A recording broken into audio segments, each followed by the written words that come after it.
Looking for financial insights you can trust? How do you protect yourself as an investor? What's the strategy? I think it's really simple. I think you just want to be diversified in your portfolio. The Payne family brings real-world experience to every conversation. Well, I think that's the problem right now is, right, a lot of people that are close to retirement, they're taking so much risks. And if we do get a big sell-off, it could derail their retirement. Listen to the Pain Points of Wealth on the Red Apple Podcast Network. Listen, all you New Yorkers. Taxi. Okay, man, we're looking around. This is the 77 WABC minicast. Alrighty, Lionel with you, and this is The Other Side of Midnight. And let's talk about something which, frankly, you are the best at. The past couple of nights, I have, and by the way, I think our coverage, thanks to you regarding what you think happened as to Nancy Guthrie, is second to none. Your limpidity, your clarity, your ability to wax sometimes psychotic, but cleverly so, is second to none. And I mean that sincerely. You are phenomenal. Now, one thing I'd like to note, and people should understand, is I am fascinated how you extrapolate things. You know, mankind always looks for patterns and for seasonal things, patterns and changes and something of a regular nature.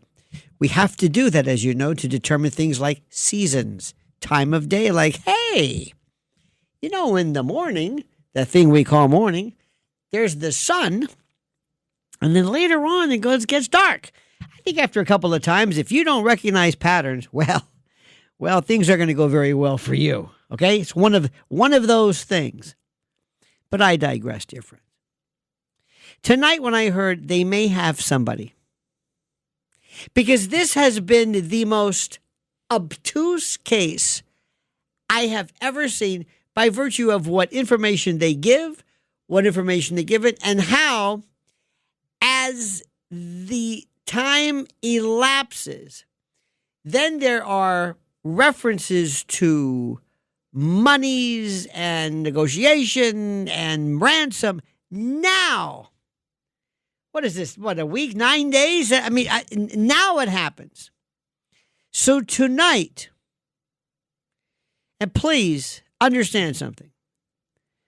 When I say something sometimes, and it sounds like people think I'm not making fun of it, I mock sometimes the absurdity.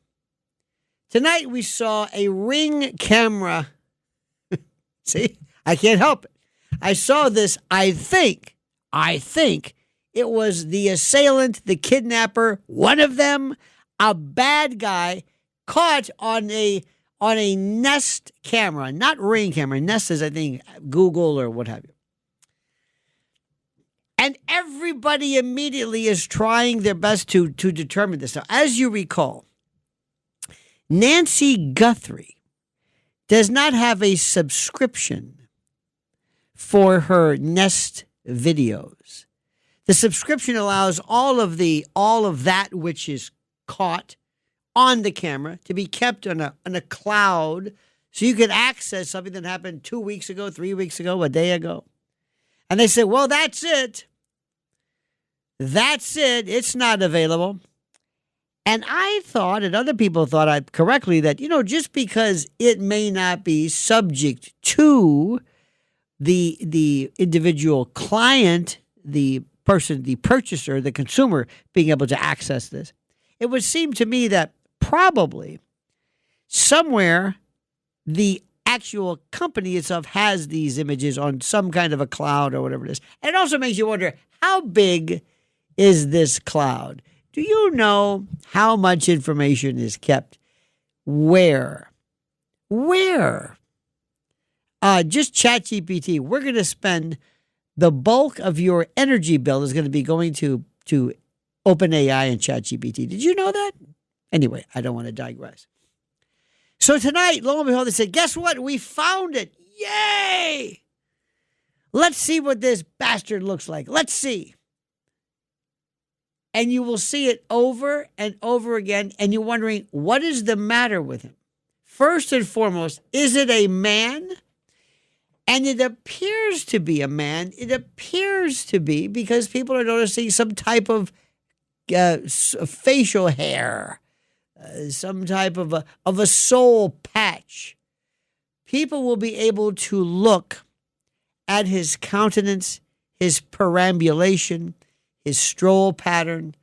They also can figure out how tall he is because they looked at the actual size of the bricks and counted the number of bricks to figure out how tall he was. They're looking at his eyes. They're using AI. They're using stuff they perhaps sometimes would rather you not know. So this guy shows up wearing oven mitts or boxing gloves or I don't know what the hell he's wearing, but it's almost like a somebody on the speed bag, the light gloves. He has a backpack like a Sherpa. He's got a family of 5 in his backpack. And people are already going through it. Well, what does that mean? What is it? And I heard someone say, it's a tarp. It's a tarp they're going to use to wrap the body. I said, wait a minute, where are you going with this? It's funny we'll talk about this in a moment. He has a gun, a revolver, looks like, not even a pistol, but a revolver, slung around his waist like an old kind of a gunslinger from Dodge Cities, from Ranch Hand. Because as you know, in the old days, when the people who used guns, the gunmen, they didn't have holsters. They're like stuck it in their pants, and it was really sloppy. I think it's a weapon. And then he goes and he takes. Now help me with this.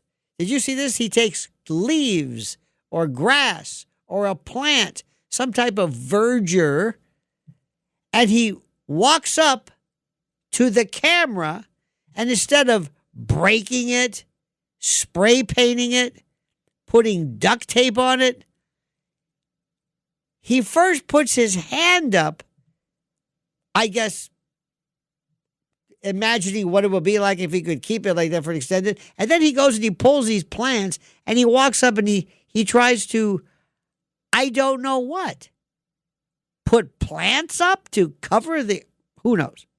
Who knows? So anyway, they stopped his car at Rio Rico, right there on the border, and we don't know who's who. All of a sudden, a person of interest. Remember when person of interest became part of our vernacular? I don't know when that came. A person of interest. What does that mean? Somebody who's not a complete stranger and completely irrelevant to the case.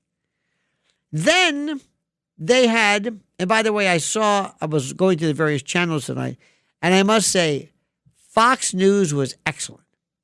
Trace, whatever his name is, excellent.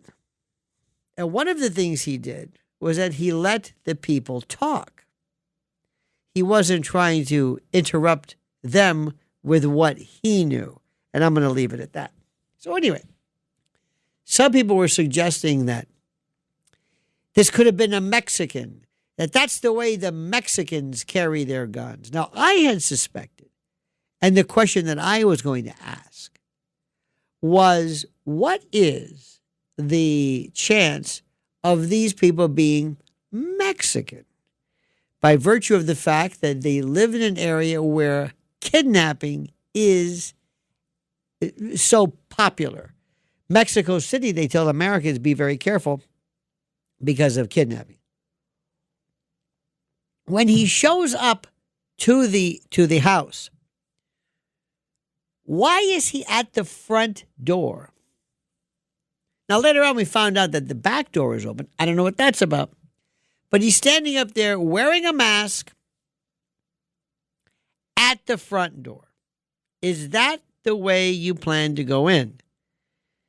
Now, he's there going back and forth, wearing a mask, very well lighted for purposes of this, or at least maybe by virtue of the infrared or the night vision. So anybody who's somewhere gets this nest alarm, and they could see immediately, look at this guy. What is he doing? what is happening. Why didn't they go around? Did he plan on going in? Ah, yes. Trace Gallagher was his name. He was very good. Very good. So what did he want to do? Now, if you're trying to figure out about the expertise of this particular assailant, I would put him into the category of, I don't know what's the word, retarded, because he is the worst. I mean, he is, I don't even know, was he trying to break in? Or,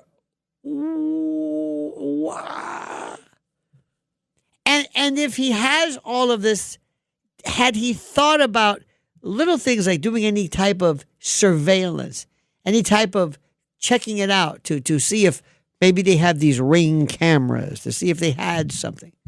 Now, what's interesting to note with all this stuff, and I think it's fascinating to note, especially as we sit around and we talk about this, what Trace Gallagher and other people will do is they will have people trying to compete with each other to perhaps burnish their image to see if they are able to maybe get the gig next time.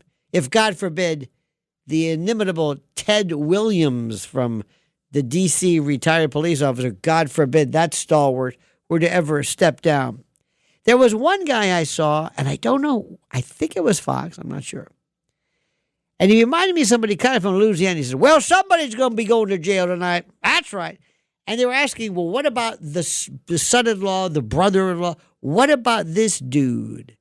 They say he hasn't been seen. He hasn't been seen. So we're still waiting to find out how this is being done. They're talking to everybody who has ever been remotely in law enforcement, the military, whatever, trying to figure out what's happening. And the bottom line is simply this. These people don't know what they're doing. Now, the good news is I hope that they get these sons of guns, who is probably more than one, who did this to this poor woman. I hope that she's alive. Looking for financial insights you can trust?